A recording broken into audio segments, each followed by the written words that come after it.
అల్లూరి జిల్లా హుకుంపేట మండల కేంద్రంలో ప్రారంభమైన 10వ తరగతి పరీక్షా కేంద్రాల వద్ద పటిష్ట బందోబస్తు ఏర్పాటు చేశామని పాడేరు సర్కిల్ ఇన్స్పెక్టర్ సిఐ సన్యాసి నాయుడు తెలిపారు. ఈ సందర్భంగా ఆయన మీడియాతో మాట్లాడుతూ విద్యార్థులు ఎలాంటి సెల్ ఫోన్లు, స్మార్ట్ వాచ్లు, పర్సులు, ఇతర ఎలక్ట్రానిక్ వస్తువులను పరీక్షా కేంద్రాల్లోకి తీసుకెళ్లకుండా క్షుణ్ణంగా తనిఖీలు చేస్తున్నామని అన్నారు. పరీక్షా కేంద్రాల వద్ద 144 సెక్షన్ అమలులో ఉంటుందని అన్నారు. ఆయన వెంట పోలీస్ సిబ్బంది హేమంత్ కళ్యాణ్ కూడా ఉన్నారు. సార్, మండల కేంద్రంలో ఎగ్జామ్ జరుగుతున్నాయి కదా, ఎటువంటి చర్యలు చేపట్టారు సార్?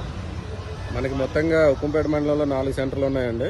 అది ఒకటి కేజీబీవి, అలాగే 2 గవర్నమెంట్ హై స్కూల్, ఇంక 3 ట్రైబల్ వెల్ఫేర్ ఆశ్రమ స్కూల్, అలాగే 4 మన బాకూరు జెడ్పీ హై స్కూల్.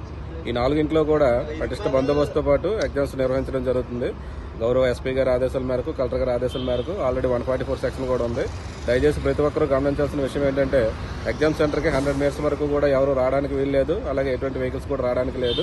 పటిష్టంగా బందోబస్తు నడుస్తుంది. ప్రశాంతమైన వాతావరణంలో ఎగ్జామ్స్ ప్రస్తుతం వరకు అయితే మాత్రం నడుస్తూ ఉంది. ఇదే టెంపోని చివరి వరకు కూడా కంటిన్యూ చేస్తామని చెప్పి పోలీస్ డిపార్ట్మెంట్ తెలియజేస్తాం.